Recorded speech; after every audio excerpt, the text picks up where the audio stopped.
5 h du matin, sur les Champs-Élysées. La grande répétition avant le 14 juillet. On est avec les journalistes. Passez tout droit là-bas. 2 officiers de presse nous escortent, mais pour tout dire, ils semblent un peu perdus.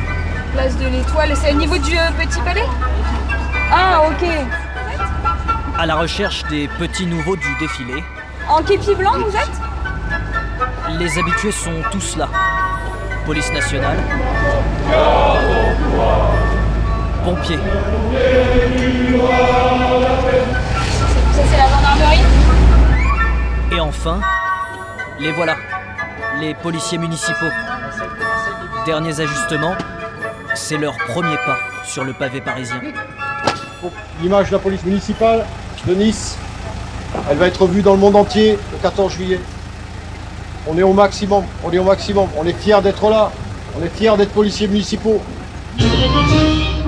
C'est le président de la République qui a décidé de mettre à l'honneur la police municipale de Nice.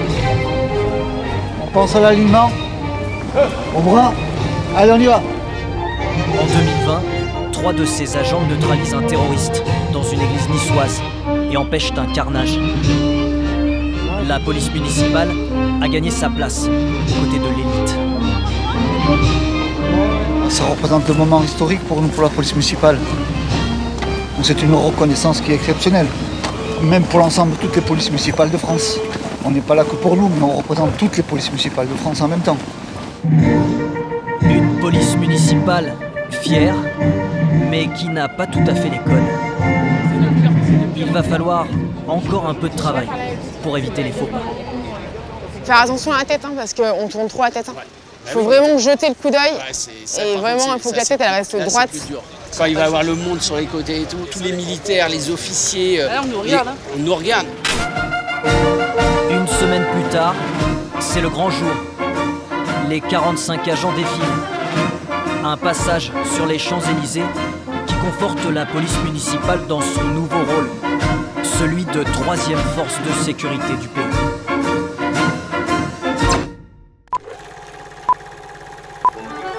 Au début des années 50, la France découvre ses policiers municipaux. Et quand on parle d'eux, c'est surtout pour s'en moquer. L'œil d'aigle de la loi a souvent une lueur de pitié, et les agents sont de braves gens. Mais tout change dans les années 80. L'époque est à la décentralisation. De plus en plus de maires veulent leur propre police. La police municipale de Meaux, c'est pas des cow-boys, c'est pas des gens qui jouent les ninjas, comme dans certaines autres villes. Le but, c'est pas ça, c'est qu'ils soient présents et qu'ils soient efficaces. Depuis, la sécurité s'est invitée dans les débats et le nombre d'agents explose. Il double en 20 ans. 24 000 policiers aujourd'hui. Un marché tendu avec ces transferts, ces mercenaires que les maires s'arrachent à coups de primes. Vous arrivez à un recrutement, vous dire « Après une police, si vous l'avez pas, vous partez. Hein. C'est un mercato de foot. » La police municipale est partout et désormais, elle fait beaucoup moins rire. Plus d'1 agent sur 2 porte une arme à feu. Ils sont suréquipés, mais leur formation est-elle à la hauteur? Alors que Paris va elle aussi lancer sa propre police, qui contrôle la municipale, la police de demain?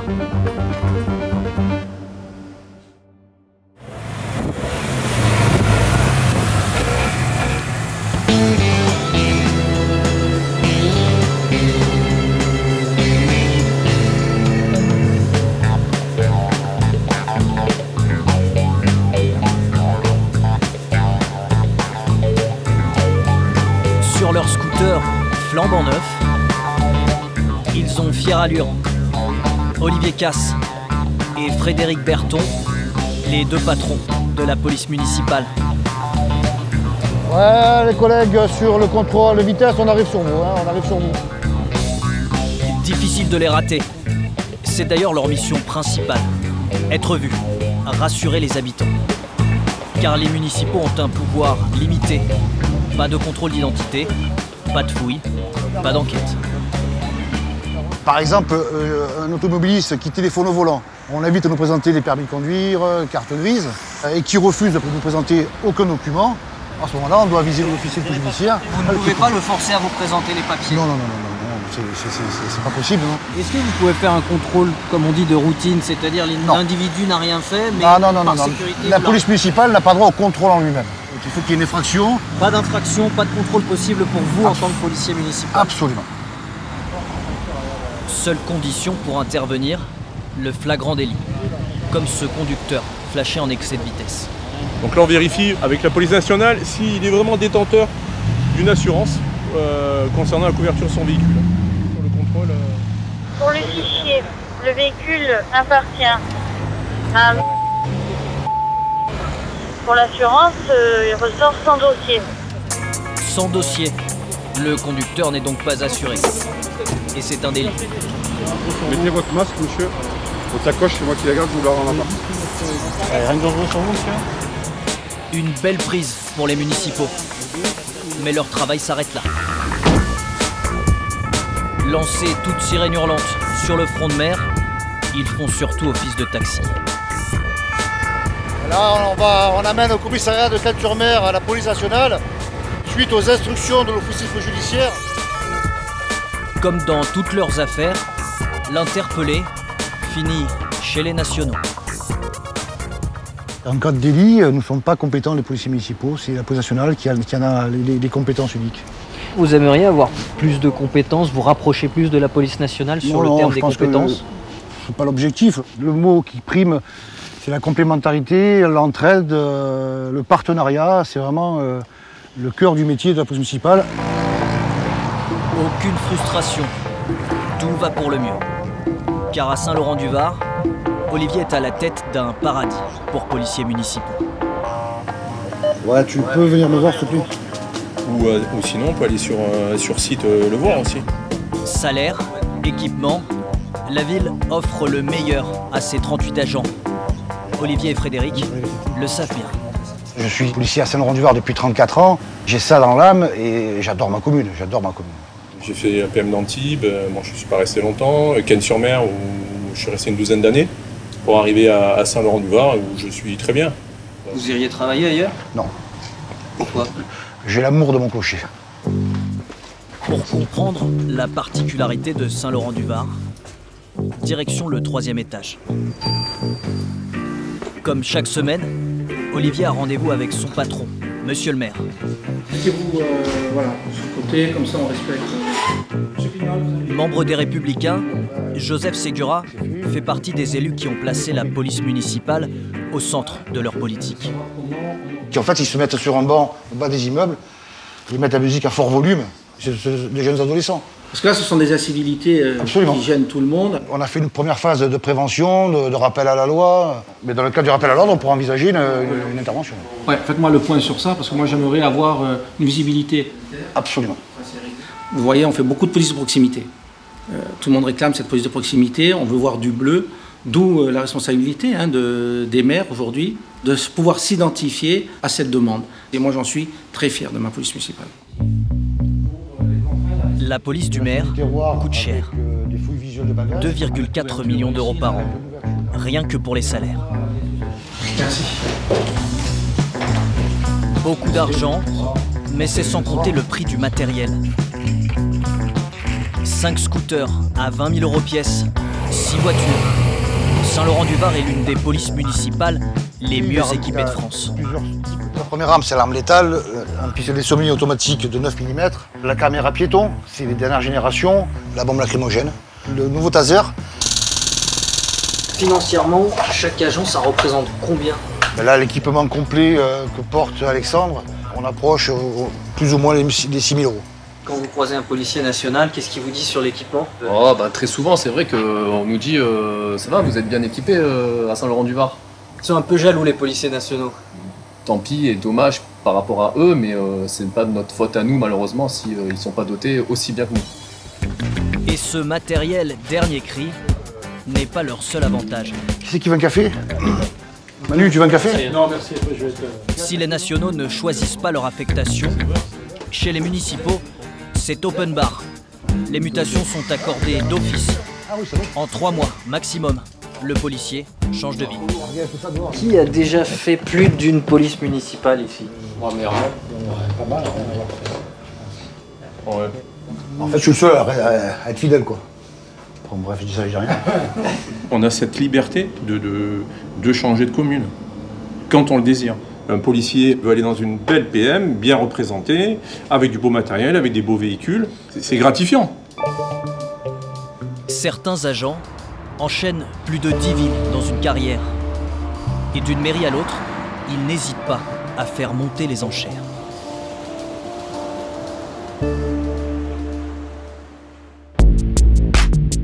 Aujourd'hui, c'est en région PACA, en Rhône-Alpes, en Occitanie et en Île-de-France qu'il y a le plus de policiers municipaux. Mais partout dans le pays, les maires promettent d'embaucher toujours plus d'agents. Alors la profession manque de bras. 4000 postes sont vacants. Rien qu'en Île-de-France, il manque 1500 policiers municipaux. Monsieur, je vous emmène.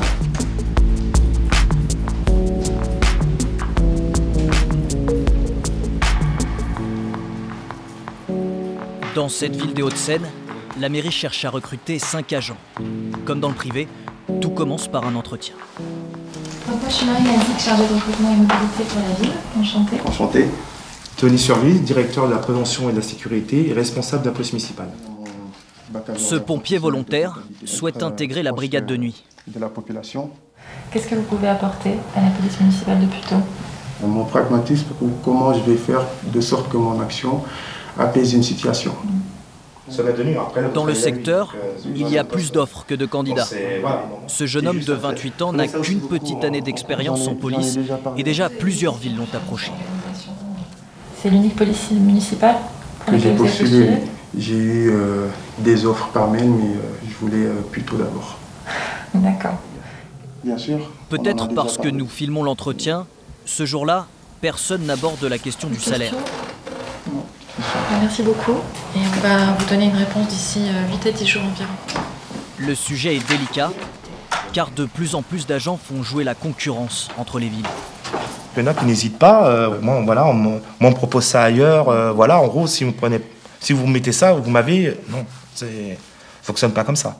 Il ne faut pas que, voilà, que ça devienne aussi, excusez-moi du terme, mais voilà, les mercenaires. Parce que la surenchère va aller jusqu'où? C'est ça le problème. En octobre dernier, une dizaine d'agents de villes juifs rejoint d'un coup la ville voisine de Choisy-le-Roi. Ont-ils fait monter les enchères? Si oui, comment ont-ils fait? Alors que le policier municipal est un fonctionnaire territorial soumis à une grille de salaire, comment les agents parviennent-ils à se faire payer plus? Est-ce qu'elle n'aura jamais? C'est pas possible. Fiche de paye à l'appui, et à condition de rester anonyme, un policier municipal chevronné accepte de nous expliquer. Le salaire de base est le même partout. Par contre, les primes peuvent varier énormément suivant les communes. Sur cette fiche de paye, j'ai un salaire de base de 2380. J'ai un salaire brut avec les primes après de 3581. Donc c'est-à-dire qu'il y a plus de 1000 euros en primes. Ouais, voilà. Les primes, elles sont à discrétion de la mairie. Absolument. Le maire a toute latitude. Puis il y a aussi des primes de gueule quand même. C'est-à-dire que suivant la manière dont vous êtes noté, il y a certaines primes que vous avez ou pas. Avec toutes ces primes, cet agent gagne 600 € de plus qu'un policier national à expérience égale. Les maires n'ont pas l'obligation de distribuer ces bonus. Mais les policiers municipaux dictent les lois du marché. Vous arrivez à un recrutement, on vous dit « Ah bah non, l'indemnité spéciale de fonction, vous l'avez pas ». Ah bon? En général, ils se lèvent, ils se barrent. Voilà, c'est clair. La prime police, si vous l'avez pas, vous partez. Hein. C'est un mercato de foot. Et le Bayern, il paye mieux que le PSG ou inversement. Alors moi, je vais là parce que je me fiche du maillot, quoi. C'est assez malsain. Et l'effet pervers de ce fonctionnement, c'est qu'il creuse les inégalités entre communes. Vous avez des villes où les agents ne restent pas. Souvent, les bons agents ne restent pas. Donc, il reste quelques policiers qui ne sont pas des fous de travail, on va dire, et pas forcément très compétents et qui n'ont pas une grande conscience professionnelle. Vous avez des polices municipales qui sont vraiment au top, et puis d'autres qui mériteraient un bon coup de fouet, on va dire, parce que ils gardent que les boulets. Hein. Des revenus élevés, un secteur qui ne connaît pas la crise, mais des policiers pas toujours compétents.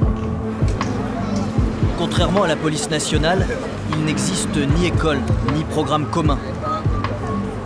Dans la municipale, il y a juste un concours et une formation d'à peine 6 mois. Mais que vaut-elle vraiment ?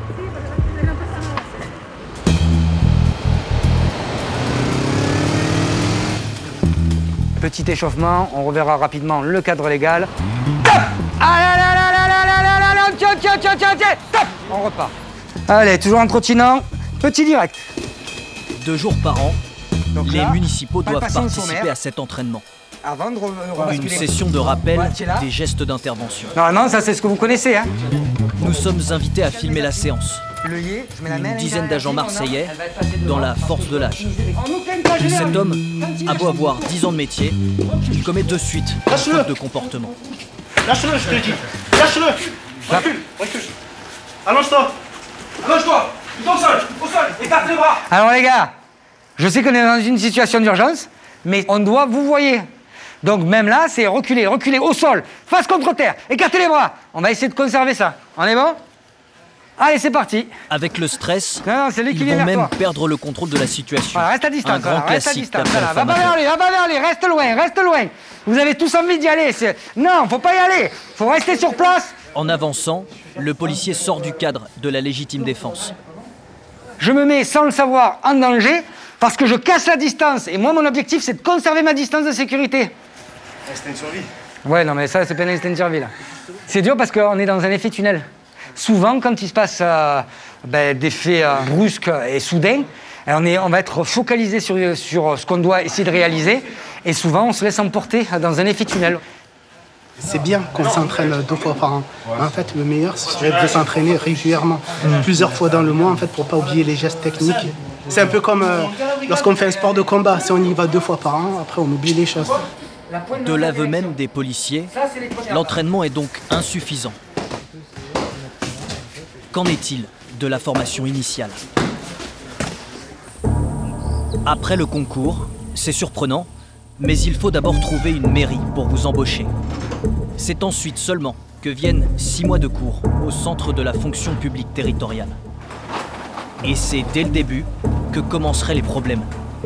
Cet agent nous raconte ses premiers pas quand il patrouillait sans avoir suivi aucun cours. J'ai effectué mon travail pendant 10 mois avant même de commencer la formation de policier municipal. C'est comme si vous preniez une infirmière et que, avant même qu'elle ait effectué ses 3 ans de formation, vous lui disiez à partir de ce jour, vous êtes en poste à l'hôpital et vous êtes opérationnel pour pouvoir travailler. Ça arrive régulièrement et ça se fait dans la quasi-majorité des cas depuis un certain nombre d'années. Et quand, enfin, les cours commencent, les choses ne s'arrangeraient pas. Les locaux seraient inadaptés. On les envoie automatiquement à Paris. Lorsqu'on nous demande d'apprendre les gestes techniques professionnels d'intervention, on n'a pas de dojo, on n'a pas de gymnase. Quand on nous demande d'apprendre le métier pour tout ce qui est le menottage, la façon d'abord pour aborder les gens sur la voie publique, tout ça se fait sur le parking, on fait avec les moyens du bord. Le cas de ce policier n'est pas isolé. Sur cette vidéo, l'entraînement se déroule dans une école primaire. Les moyens sont rudimentaires. Protégés par de simples lunettes de piscine, les recrues progressent au milieu des fumigènes et des tables de classe. Ça pourrait arriver dans une école de police nationale, par exemple, ça ? Non. Toute école de police nationale ou de gendarmerie nationale dispose des véhicules, des salles d'entraînement, des stands de simulation pour pouvoir procéder à ce genre de manœuvre. Non, dans une école de police nationale ou de gendarmerie, ça ne se produit pas. Les choses sont beaucoup plus carrées, beaucoup plus professionnelles. En France, le CNFPT gère une centaine de centres de formation. Interrogé, l'organisme nous répond par email qu'il a pris des dispositions pour améliorer ses locaux. Et à propos des policiers en activité, avant même d'avoir suivi la formation, il avance un dysfonctionnement dont les causes peuvent être multiples. Crise sanitaire, retard d'inscription. La formation serait loin d'être à la hauteur. Alors pour faire correctement leur métier, certains mettent la main à la poche. Lalou prête ? Prête. Cette jeune femme de 28 ans se fait appeler Lalou. Elle est policière municipale dans une ville de Bourgogne. Sur son temps libre, dans des stands de tir privés, elle apprend quelque chose que sa formation ne lui apporte pas. Le tir de nuit et en mouvement. Prix du cours particulier, 250 €. Ce que je te conseille d'essayer, c'est que tu prends la lampe comme ça et tu viens la pousser sur ton pouce ici. Tu cliques pas, ça s'éteint tout seul. Pas de souci. C'est le but en fait de venir s'entraîner aussi à côté, c'est d'apprendre de nouvelles choses et si on les essaie pas à l'entraînement, en fait, on saura pas si ça marchera le jour J. Lalou va tirer 150 cartouches en une matinée, l'équivalent d'une année d'entraînement pour un policier municipal. Chaque année, ces formations complémentaires lui coûtent 1 800 €. Ouais. C'est quand même onéreux, donc c'est pas... Voilà, c'est un sacrifice à faire. Et pourquoi? C'est le fait de vouloir rentrer entière à la maison, de pouvoir se protéger, de pouvoir protéger ses collègues correctement. Et voilà, on nous donne des outils à disposition, donc ça c'est l'arme de poing. Dans mon cas, j'ai aussi l'auxiliaire canin. Pour moi, c'est primordial de savoir les utiliser correctement en fait. Lalou est à l'image de cette nouvelle police municipale. Assis, pas bouger! Où tout est une question de moyens et où les inégalités se creusent.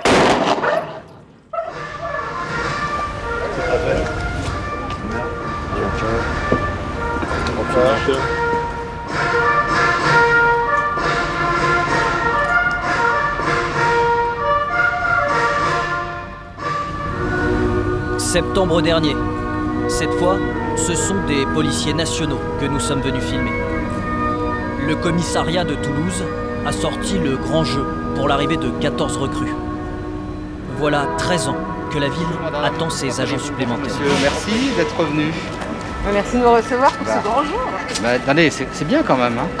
14 effectifs de plus, ça apporte une force supplémentaire ici. C'était nécessaire et l'État tient ses engagements. C'est les Toulousains surtout qui sont heureux. Hein. On ne recherche pas un bonheur personnel dans cette affaire. Le maire est tout sourire et il accueille chaleureusement ses recrues.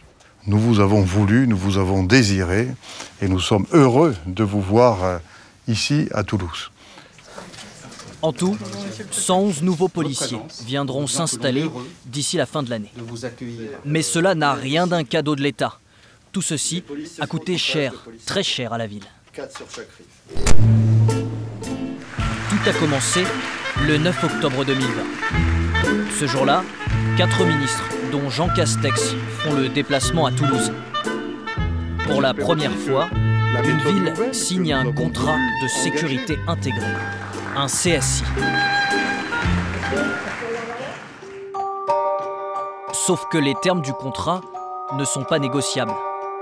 Pour avoir ces nationaux, le maire doit embaucher 100 policiers municipaux et ajouter 100 caméras en ville. Autrement dit, un municipal acheté, un national offert. Et ça lui coûte près de 3 millions d'euros de salaire par an. C'est un effort budgétaire, je ne vais pas vous dire le contraire. Cependant, vous savez, ce n'est pas le plus gros des efforts budgétaires que nous faisons. Loin de là. On est à peut-être 1% du budget municipal. L'État signe ses CSI un peu partout en France.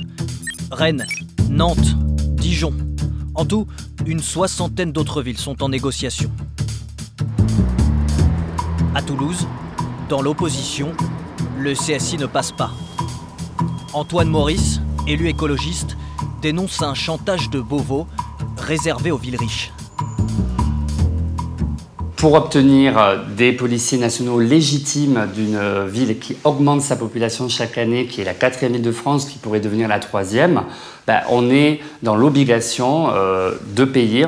Pour moi, il y a un réel chantage aujourd'hui de l'État qui se défausse sur ses responsabilités. Écoutez, ça ne s'est pas passé du tout comme ça. C'était pas je troque ceci contre cela, je fais pas ceci si tu fais pas cela. Pas du tout. Je pense qu'on a une vision partagée qui est celle de dire il faut du partenariat. Le partenariat, c'est pas un chantage. Le partenariat, c'est la prise de conscience que tout seul, on ne peut rien. Les municipaux, des bras en plus, payés par la ville. Ce jour-là à Toulouse, policiers nationaux et municipaux opèrent ensemble. Pour les passants, difficile de faire la différence. Hormis peut-être la couleur de l'uniforme, noir pour l'un, bleu nuit pour l'autre. Merci monsieur. Une confusion bien pratique pour l'État. Grâce au CSI, le commissaire s'appuie allègrement sur cette nouvelle main-d'œuvre. Pourquoi pas que les policiers nationaux alors? Parce qu'il faut aussi qu'on puisse intervenir et être présent sur les autres quartiers en même temps. Voilà, donc du coup, on se répartit les rôles. Par exemple, ils vont venir le matin faire des sécurisations, des points fixes, des patrouilles, et puis nous, on va le faire l'après-midi. Voilà, ce genre de dispositif qui permet de démultiplier les patrouilles et les passages, tout en nous permettant quand même de mener à bien également nos autres missions. Pour les missions simples, les municipaux ont toute leur place. D'accord, donc on a peut-être une découverte. Mais quand les interventions se compliquent, un endroit où il y a eu quoi. Ils font de la figuration. Deuxième barre. Ce matin-là, grâce à leur chien, les policiers tombent par hasard sur de la résine de cannabis. Ouais, c'est très bien ça, Loulou. C'est très bien ça, gamin. Et oui. Ils se mettent alors sur la piste du dealer. Vite repéré, il habite juste à côté. C'est bon? Allez, c'est parti, on cherche, gamin, on cherche. Les municipaux, qui n'ont aucun pouvoir d'enquête, ont interdiction de participer à l'interpellation ou à la perquisition. Alors ils font le pied de grue, sur le palier. On a interpellé 3 individus au début, donc sur un deal avec il y avait un petit peu de cocaïne. Il y a 5 étrangers en situation irrégulière qui ont été interpellés aussi. Et donc un individu aussi qui avait du produit stupéfiant chez lui dans des quantités a priori incompatibles avec une consommation personnelle. Un joli coup. Comme quoi, le CSI présente donc de vrais avantages. Mais le problème, c'est qu'il risque de contraindre les villes à payer toujours plus pour leur sécurité. Dans des communes plus démunies, certains maires s'inquiètent déjà.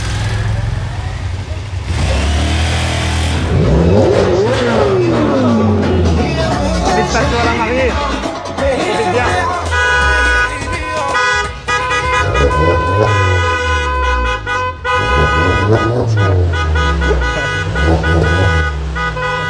Pierre-Luc Spisac est maire depuis seulement 1 an et demi. Comment c'est? Fais une belle photo, monsieur, fais une belle photo, Maloumer, allez. On vient juste parler de la victoire de l'Italie à la Coupe d'Europe. Vous faites le marché à Cambon? Ouais, le vendredi. Mais juste le vendredi. Le mardi, il y aura toujours le marché à Villerue, mais vous pourrez toujours remonter avec la navette. Hein Passerez beau jour à Séraph. Si le jeune élu communiste a vite appris, c'est parce que dans sa ville, à l'extrême nord-est de la France, il a l'impression d'être livré à lui-même. Ici, en juin dernier, il y a eu un incendie sur la toiture. Donc j'ai été appelé aux environs de 19h15, 19h20. En général, il y a toujours une patrouille de police qui est présente pour faire la sécurité. Sauf que la patrouille était déjà mobilisée ailleurs. Donc pendant 1 heure, c'est les élus et puis un peu des citoyens qui ont aidé à sécuriser la zone pour que les pompiers puissent intervenir parce que le feu prenait partout sur la façade. À Villerue, le maire s'occupe en personne de la sécurité de ses administrés, car les effectifs de police nationale baissent chaque année. Selon les chiffres du ministère de l'Intérieur, 104 agents devraient être en poste dans le secteur. Mais aujourd'hui, ils ne sont plus que 87. L'État se désengage. Est-ce que finalement on va perdre la patrouille de police secours? Est-ce qu'on va perdre la brigade de nuit? On aimerait bien qu'on n'ait plus ces questions à se poser dans le temps et qu'une bonne fois pour toutes soient pérennisés les effectifs. Pour avoir davantage d'effectifs, le maire pourrait signer un CSI. Et c'est ce que voudrait le commissaire. La collaboration avec la police municipale, au jour d'aujourd'hui, c'est quelque chose d'incontournable. Ça pourrait vous soulager s'il y avait plus de policiers municipaux? C'est évident, c'est évident. Mais alors là, c'est à la ville de payer. On pourrait justement dire, on embauche 3, 4, 5 agents de la police municipale, mais au détriment d'autres agents qui sont au poste. Ça aurait pu être des dépenses qu'on aurait pu mettre sur des services qui vont en direction de la population, ça pouvait être aussi en direction des écoles. Et si maintenant c'est une volonté gouvernementale et si c'est l'État qui demande aux collectivités, dans ce cas-là, sortez le chéquier et donnez les moyens aux collectivités, quoi. Embaucher un policier municipal supplémentaire lui coûterait environ 50 000 € par an. Mais dans la commune, moins de 20% des habitants sont imposables, le budget ne le permet pas. Villerue, ce n'est pas la Côte d'Azur. À l'autre bout de la France, il y a plus de soleil et plus de moyens aussi.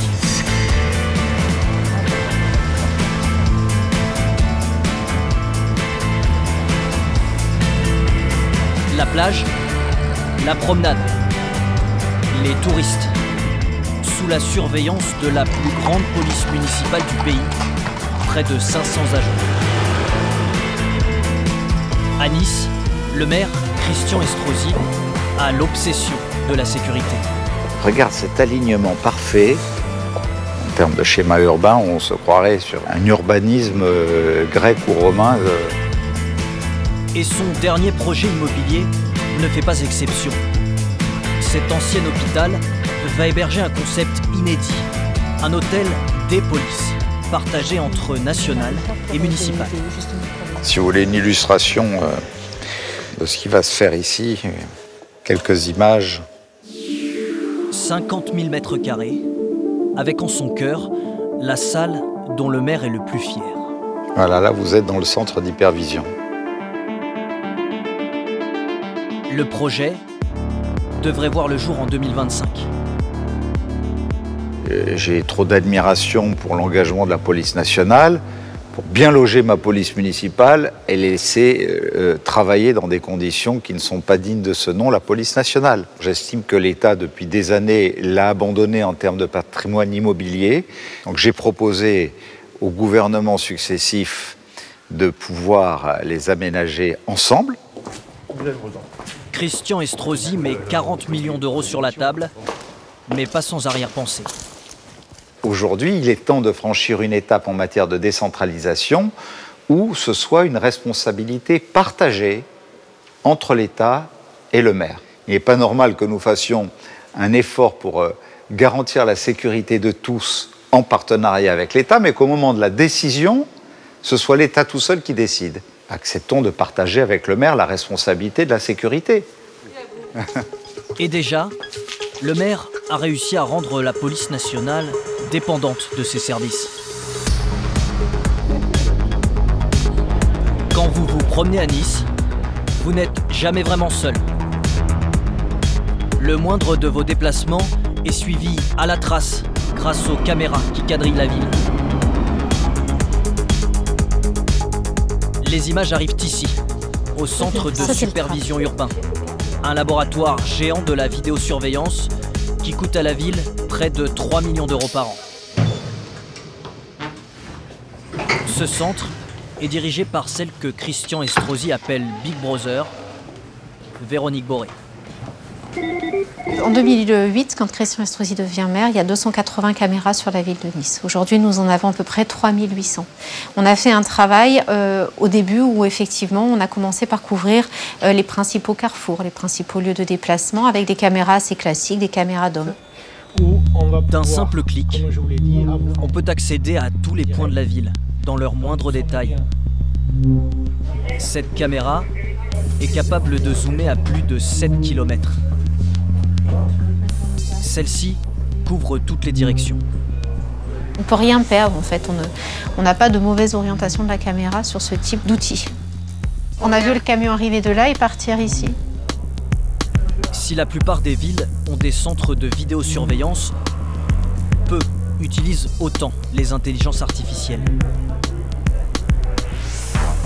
Donc on a appris avec des algorithmes au système à détecter ce qu'est un sac poubelle, ce qu'est un container, ce qu'est une personne, ce qu'est un véhicule, pour que derrière il puisse automatiquement, en analysant l'image, identifier s'il est confronté à un dépôt sauvage ou pas. C'est-à-dire que si jamais la personne dépose sur la voie publique alors qu'il est en dehors d'un container, comme ça va être le cas ici, à ce moment-là vous avez une alerte qui se déclenche automatiquement et qui signale que là on a un dépôt sauvage. Christian Estrosi ne fait pas tous ces efforts pour rien. Il veut que ses municipaux puissent contrôler, enquêter, accéder aux fichiers de la police nationale, bref, qu'ils soient de vrais flics. Un combat qu'il a décidé de porter sur le terrain politique. Pourquoi nos polices municipales ne pourraient pas, comme les autres forces de sécurité intérieure, avoir accès à tous les fichiers, à pouvoir contrôler les identités a priori et pas simplement en situation de flagrant délit. Nous n'avons pas le temps d'attendre, il faut aller tout simplement plus vite et plus fort. C'est ce que je demande au gouvernement. Pour y arriver, le maire de Nice met la pression dans les médias. Est-ce que vous dites à vos amis de droite, réveillez-vous, ce texte-là, en tout cas cette partie-là concernant les policiers municipaux, elle tombe sous le bon sens en fait? J'ai contacté un certain nombre d'amis sénateurs qui vont déposer des amendements, remonter au créneau pour faire réintégrer dans le texte ceci, défendre le texte de Gérald Darmanin, qui est un bon texte, il aurait pu aller plus loin. S'il fait le tour des télévisions et des parlementaires, c'est qu'à l'époque, un texte agite l'Assemblée nationale. La loi de sécurité globale. On est d'accord ici que nous sommes sur l'article 1 et l'extension des pouvoirs de la police municipale à titre expérimental. Donner plus de pouvoir à la police municipale ou non, la question divise. Vous avez donc une sacrée contradiction, chers collègues de droite, à vouloir défendre vos 3 ou 4 maires qui veulent faire les shérifs au détriment des fonctions régaliennes de l'État qui doivent donner les moyens à la police nationale d'exercer cette mission dans de bonnes conditions.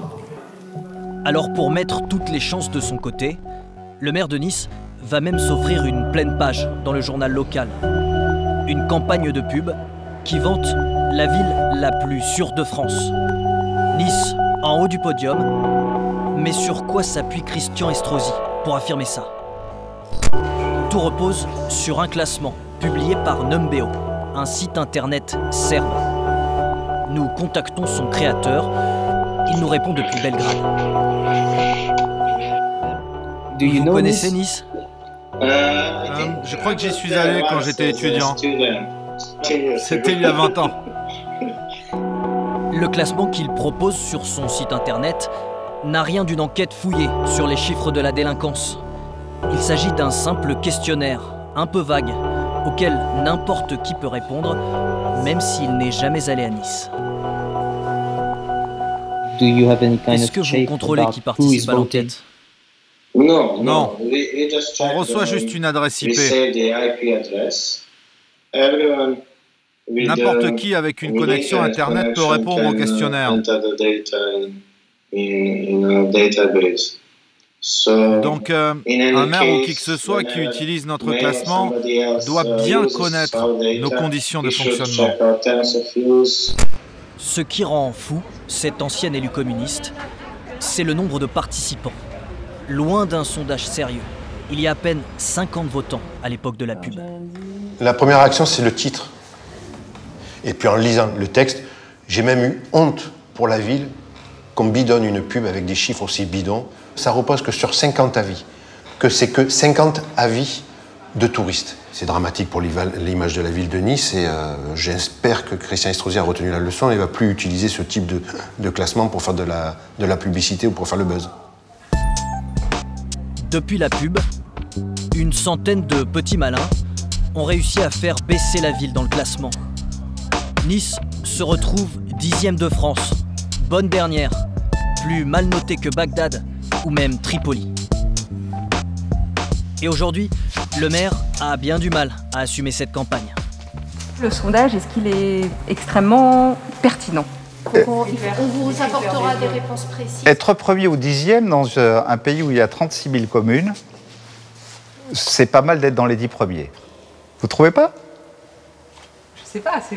Eh bien, reposez-moi la question quand j'aurai pu regarder les échantillons sur lesquels vous vous fondez. Nous lui avons reposé la question. Merci à vous. Nous avons même relancé 3 fois sa directrice de communication.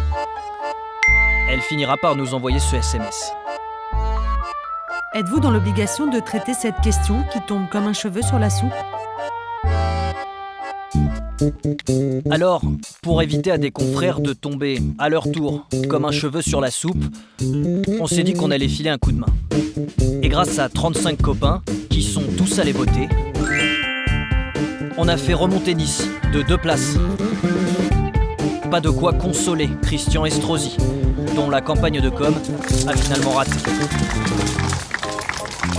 Le Conseil constitutionnel refuse que les municipaux aient plus de pouvoir, ni à Nice, ni ailleurs. On ne doit rien lâcher. Et dire que le problème de Christian Estrosi, hier, je l'assume, c'est qu'il n'arrive pas à prouver que ces hommes font baisser la délinquance. Alors, comment mesurer l'efficacité de la police municipale? On pensait que l'exercice serait simple, au moins pour ce data journaliste, spécialiste des données de sécurité. Alexandre Le Chesnay a compilé pour nous tous les chiffres qu'il avait à disposition. J'ai récupéré le nombre de policiers municipaux qui sont des fichiers qui sont diffusés chaque année par le ministère de l'Intérieur et on garde que ceux pour la ville de Nice. On passe en 2014 de 365 policiers municipaux à en 2019 455. Le journaliste obtient une courbe, ici en rouge. Puis il superpose une autre courbe, l'évolution du nombre de cambriolages. On voit que la courbe des policiers municipaux, elle augmente, alors que celle des cambriolages, elle a plutôt tendance à baisser. Donc on va se dire qu'il y a un effet sur les cambriolages en tout cas. Si on rajoute aussi les coups et blessures, là on voit qu'ils augmentent à près de 125%. Donc on pourrait conclure à l'inverse que l'augmentation du nombre de policiers municipaux n'a pas forcément d'effet. Ce calcul, Alexandre Le Chesnay l'a reproduit pour 11 grandes villes françaises. Ce dont on se rend compte en regardant l'ensemble des villes, c'est qu'il est impossible de faire une conclusion précise et qu'on peut faire dire tout ce qu'on veut et son inverse aux chiffres. Alors, pourquoi est-il si compliqué d'évaluer l'efficacité des forces de l'ordre? D'abord, parce que tous les crimes et les délits ne sont pas déclarés. Ces chiffres, c'est que des plaintes qui sont faites auprès de la police. Et on sait que pour les cambriolages, il y a beaucoup de plaintes qui sont déposées parce qu'il y en a besoin pour l'assurance, mais pour d'autres faits, on ne va pas estimer nécessaire, quand on est une victime, d'aller porter plainte. Les coups et blessures, il y en a que, je crois que c'est 80% qui sont déclarés, de même que les viols et les agressions sexuelles, c'est que 10%. Ensuite, parmi les données dont dispose le ministère de l'Intérieur, tout n'est pas partagé. Nombre exact de contraventions, effectifs de policiers à jour, localisation précise des faits. Ces chiffres, même cet éminent sociologue n'arrive pas à les obtenir. J'ai le conseiller spécial de Darmanin qui me contacte parce que on fait une étude. Alors, quand on fait une étude Sébastien Rocher a beau avoir l'oreille du ministère, il se heurte depuis 20 ans au même problème. Il n'y a pas de culture de la transparence au ministère de l'Intérieur en France. Donc tant qu'on n'a pas les données, en fait, on ne peut pas vérifier l'efficacité de la police, qu'elle soit municipale ou nationale. Silence donc, côté Beauvau. Et de toute façon, la réponse n'intéresserait pas vraiment les élus. Ce que recherche avant tout le maire, c'est en mettant en place une police municipale très visible, armée sur la voie publique, c'est à dire « je m'occupe de vos problèmes ». Donc la police est un message politique.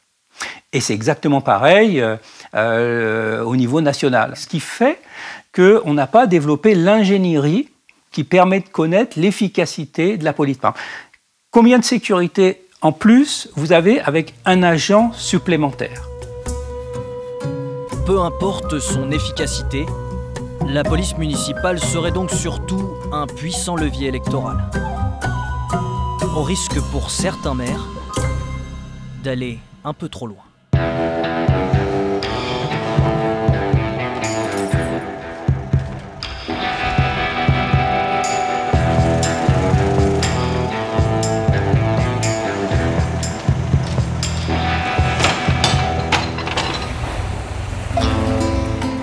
À Béziers, les policiers municipaux font partie du paysage.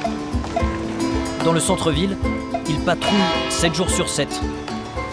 Pour une voiture qui gêne le passage ou pour un renseignement, les Biterrois peuvent toujours compter sur eux. Une vraie police de proximité qui fait régner l'ordre dans les rues de Béziers. Bonjour. Non, vous m'avez filmé là. Ouvrez votre nom à tous les deux, s'il vous plaît. Moi, il est hors de question que je passe dans vos reportages. Et vous travaillez pour quelle chaîne, là? Nous n'avons pas été autorisés à filmer le travail de la police de Béziers. Le maire de la ville a refusé. Ce maire, c'est Robert Ménard. Et sa police, il l'aime.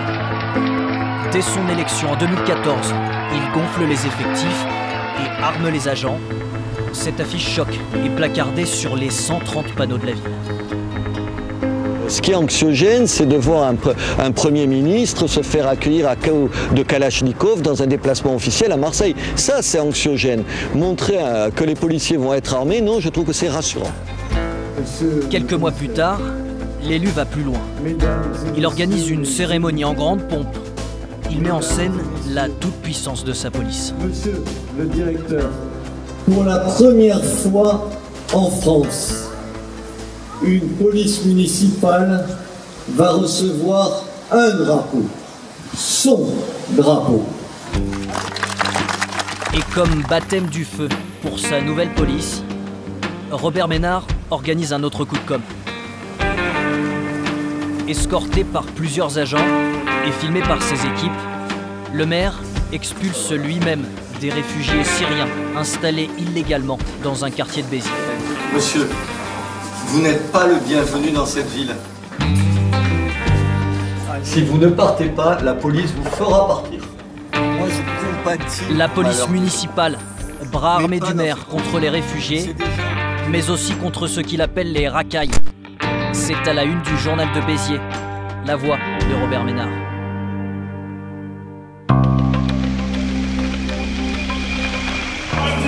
Pour une partie de la population, Robert Ménard et sa police sont une bénédiction. Il y a 3 ans, ce bar du centre-ville n'existait pas. Hop, numéro 7. Ce soir, il est toi, presque... on a 18, hein. Ça se passe plutôt bien. Les habitués arrivent tardivement, mais ils arrivent.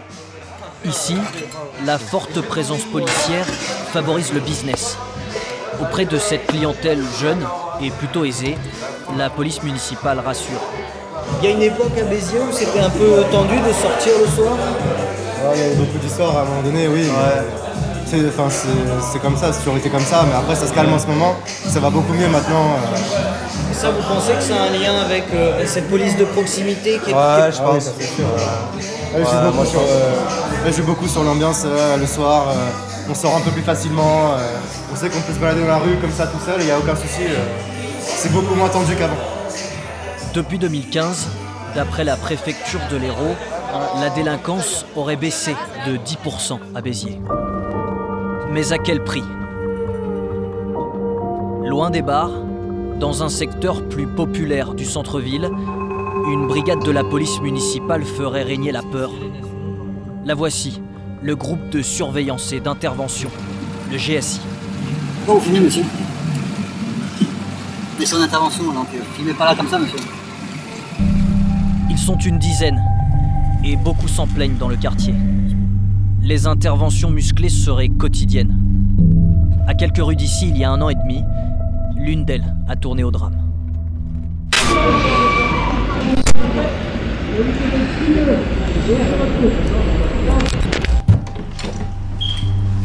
Cette nuit-là, Ouda Gapsi a perdu son petit frère. J'ai encore son odeur. Je ne l'ai pas lavé exprès parce que... voilà. C'était la dernière fois que je l'ai vu, il a porté. Donc voilà, je la garde chez moi, auprès de moi. J'ai besoin de sentir son odeur, de voir ses vêtements. Pour moi, c'est comme s'il était encore vivant, quoi. Mohamed Gapsi avait 33 ans. Comme sa sœur, il grandit à Béziers. Mais dès l'adolescence, il présente des troubles psychiatriques et son état va s'empirer. Celle-là, elle a, je crois, 3 ans au moins. Il était chez moi, on s'amusait à se prendre en photo. Enfin, c'est plutôt moi qui m'amusais à le prendre en photo parce qu'il voulait jamais, c'est quelqu'un de très timide. Il faisait des crises d'angoisse, il commençait à avoir des choses, enfin halluciner, c'est la schizophrénie. En 2005, ce père de 3 enfants est condamné à une première peine de prison. Il y retournera à 8 reprises pour des faits de violence. C'était quelqu'un de vulnérable qui était malade, qui avait besoin d'aide en fait. Il a fait des bêtises, je remets pas ça en question, oui, il en a fait des bêtises. Est-ce que vous pensez que ça mérite la mort? Je pense pas, non. Le soir du 8 avril 2020, les rues sont désertes. Béziers est confiné. Nous nous sommes procuré l'enregistrement des caméras de surveillance de la ville. Mohamed Gabsi, ici à gauche, rentre chez lui. Il est 22h13. Une patrouille du GSI le repère et s'arrête à sa hauteur. Mohamed n'a pas d'attestation de déplacement, il continue son chemin. La suite, cet homme en a été témoin. Moi j'habite dans cette rue-là, sur une des maisons qui est sur le côté. Et tout d'un coup, on a entendu des cris. On a vu les gyrophares des voitures de police là se refléter. Donc je suis venu à la fenêtre. C'est la première fois qu'il raconte ce qu'il a vu. À ce moment-là, il y avait un gars qui descendait la rue et... il marche. Il m'était pressé, ouais, il invectivait les policiers, enfin, il y avait des échanges avec eux. Des échanges verbaux? Verbaux. Arrivé à ce niveau-là, il y a des policiers qui l'ont attrapé, ils l'ont pris d'emblée, ils l'ont plaqué au sol comme ça sur le ventre. Je trouvais que c'était assez brutal en fait, parce que j'avais pas senti qu'il y avait vraiment de sa part une violence à l'égard des policiers. D'autres habitants du quartier filment la scène. Mohamed Gabsi est paniqué. Il appelle sa sœur à l'aide.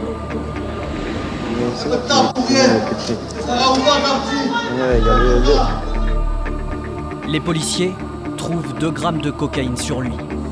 Ils décident de l'embarquer. Il est emporté, tu le vois là comment il le porte? Franchement, ça a abusé. Franchement, ça a abusé. Mohamed Gabsi est jeté dans l'une des voitures. Sur cet enregistrement, le véhicule est secoué par la violence du choc.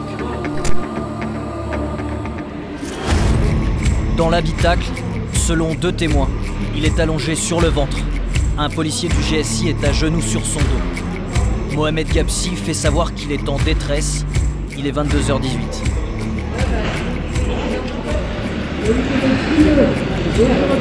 Que se passe-t-il dans cette voiture? Le commissariat est à seulement 200 mètres. Pourtant, les policiers vont mettre 10 minutes pour l'atteindre. Arrivé sur place, Mohamed est inconscient. À 22h32, cette caméra de surveillance capte les dernières images de Mohamed. Mohamed Gabsi est porté par les policiers municipaux. Sur ce cliché, il est probablement déjà mort.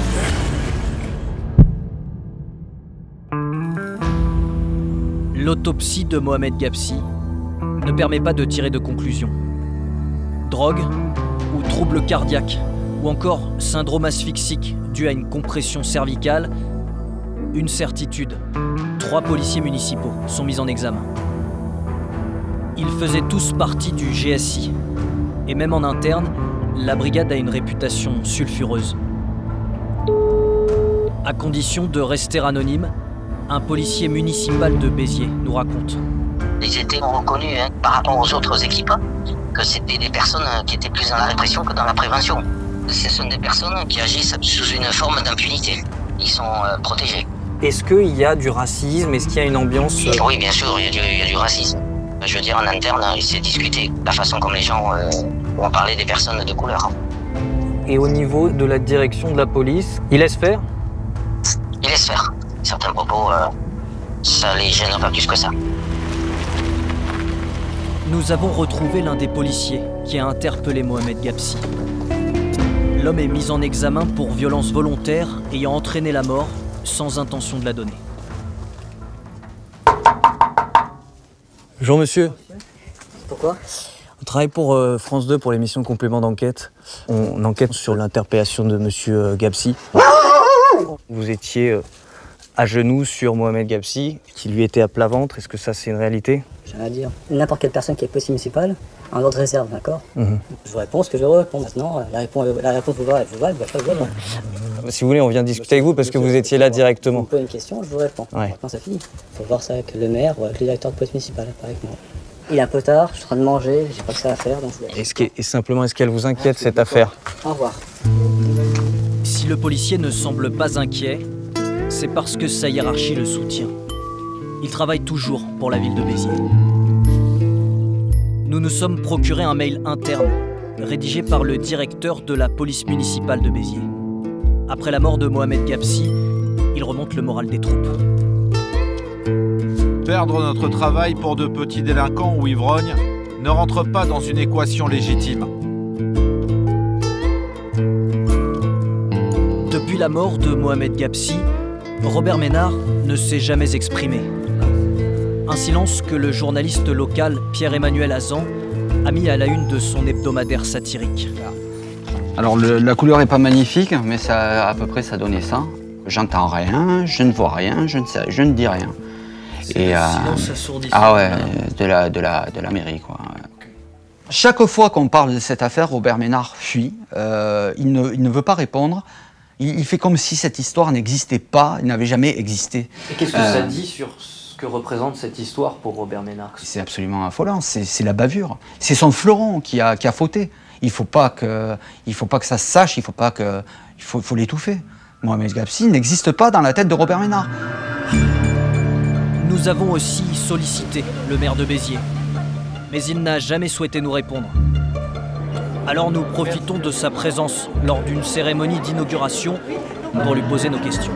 Monsieur Ménard, il y a un homme, Mohamed Ghabsi, qui est mort lors d'un contrôle de votre police municipale. Il faut parler avec les avocats, je n'ai rien à voir. Mais vous êtes le maire, c'est la police du maire, est-ce que vous trouvez que c'est normal? Je pense que j'ai été 35 ans journaliste pour défendre des gens aussi indécents que vous. Vous sortez d'ici, si vous n'êtes pas content, il y a une enquête, elle est en cours, je n'ai rien à dire, j'attends le résultat de l'enquête. C'est simple, voilà, c'est ma position, vous l'avez. Quelques heures après cet échange, la ville de Béziers publie ce communiqué. C'est la première fois que la mairie s'exprime depuis la mort de Mohamed Ghabsi. La mort d'un homme est toujours un drame. Toutefois, une instruction judiciaire étant en cours, il n'appartient pas au maire de Béziers d'apprécier les conditions du décès de M. Ghabsi. Excepté les maires, qui contrôlent les polices municipales. Dans les textes, c'est le ministère de l'Intérieur qui s'en charge. Mais depuis 1999, seules 2 affaires ont été traitées. L'encadrement de la municipale est une question centrale, car d'ici 5 ans, plus de 7000 nouveaux policiers vont être recrutés.